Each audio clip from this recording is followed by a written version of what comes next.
We hope you enjoy The Magicians. Getting Good Ratings is Murder by Rachel Lawson. Our next guest is a multi-talented man. You may recognize him as Blake Fire, the famous stage magician. He is here as Dr. Blake Alexander, a coroner and criminologist with the police. His day job, said the host of the Crime Report TV show.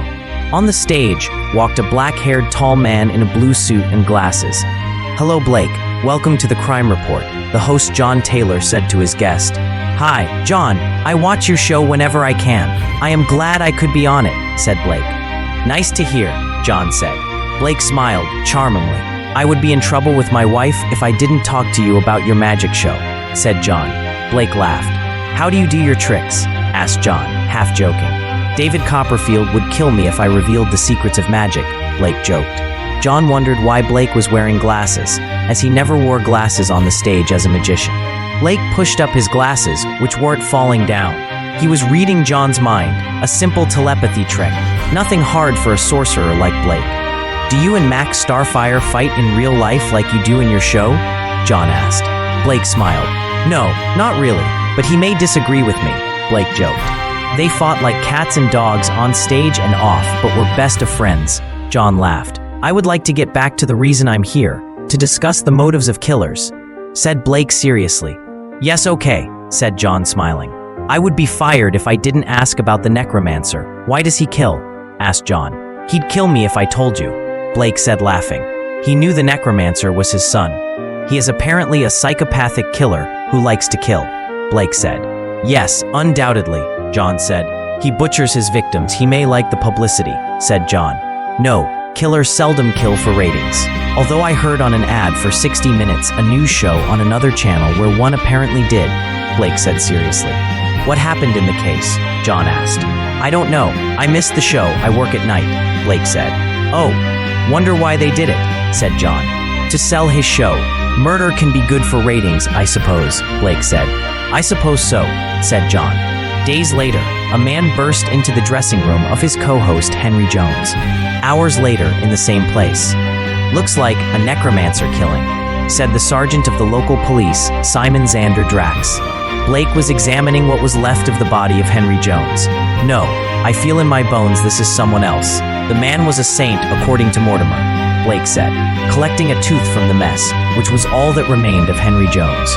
"What are you collecting that tooth for? Are you collecting teeth?" asked Max Starfire, who was there in a blood-red tux, top hat, and mask. "No, Sun King, I'm collecting it to identify the victim," said Blake. "I thought you knew who he was, Dad," the Necromancer said in a blue tux, top hat, and mask. "Hi, Enchanter. They think the Necromancer did this one." "I don't think so. The victim was a saint. The Necromancer's victims are all the worst of the worst. Why would he change his type of victims?" Blake said. "That explains why he looks a mess. Somebody obviously didn't like him," said Lance the Enchanter. "Who's the ghoul in the corner of the room?" "Oh, him. The person who found him," Blake said, distracted by something. "Okay, why is he still here?" asked Lance. "Don't know," Blake said, turning to John curiously. "I am going to do a special on the killing," said John, looking slightly green. "Don't throw up on my crime scene," snapped Blake, a floating bucket materializing under John's head as he threw up. John's eyes widened. He looked shocked. "How did that happen?" asked John, seeing the bucket floating. "You threw up. You can't take the mess," Blake said. "The bucket dematerialized." "What the bucket? Where did it come from and go?" asked John, having a fit. "Oh, that. I materialized it so you didn't mess up my crime scene," said Blake, frowning down at the shorter man. "You did? How? You are a stage illusionist," said John, confused.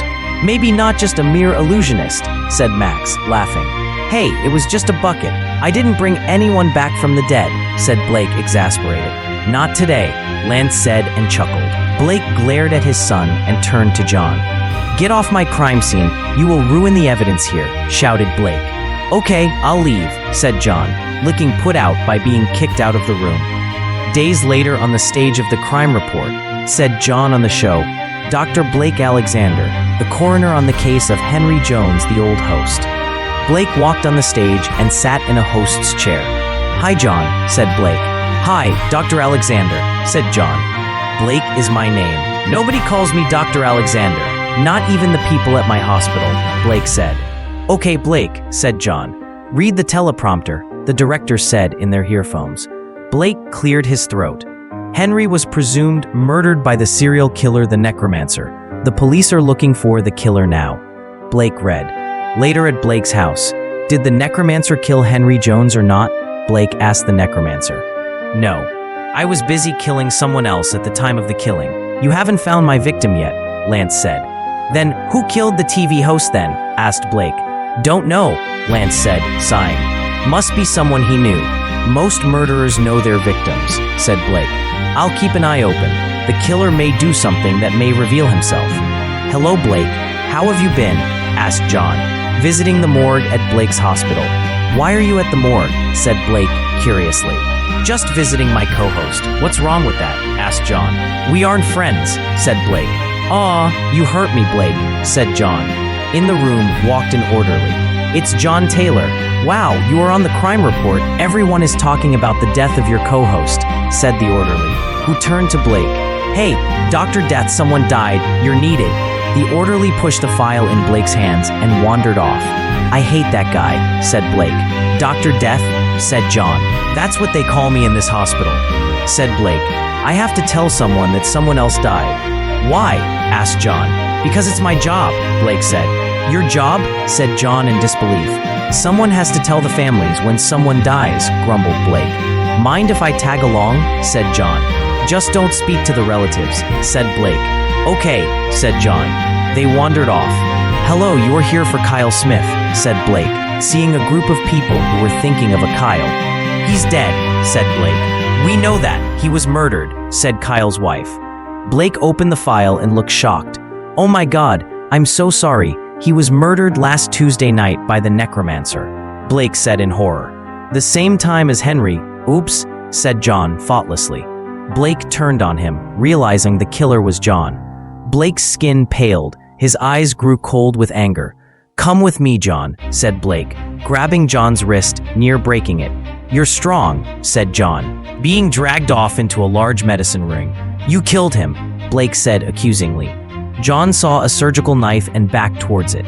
Yes, said John, grabbing it. And you cannot live. You must die, John said coldly as he ran to stab Blake, who dematerialized. In his place was a strange creature, a skeleton in a black monk's outfit. The blade went through the Grim Reaper. Die, John said. You can't kill a Reaper, said the Reaper, cackling, a flaming sword appearing in his hand. Necromancer, come here, I've got the copycat, said the Reaper with Blake's voice. You are the Grim Reaper, Blake? Said John, looking nervously at the blade in the Reaper's hand. Hello there, Dad, what are we going to do with him? The black-clad, masked Necromancer said from behind John as he pointed his sword doom in John's back. Throw him to the mortal's law. Divine justice is not needed here, the Reaper said. Go, I will send for the men in blue. Okay, the Necromancer said, and the blade in John's back disappeared. Simon, come, I have your killer, bring some people with you, croaked the Reaper. The room was suddenly full of policemen. Hi, Mortimer, said Simon. Apprehend the human. He's Blake Alexander, the Grim Reaper, shouted John, being dragged off. Simon looked at the Reaper and thought that would make sense. For a second, both the Reaper and Simon looked in each other's faces. He'd say anything to get out of trouble, said the Reaper. You would do the same, Simon said. In the room walked Blake. Hi, Uncle Si, what you guys doing here?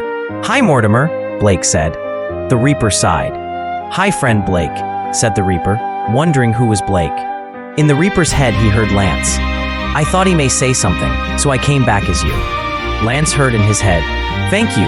Maybe I was mistaken, Simon said.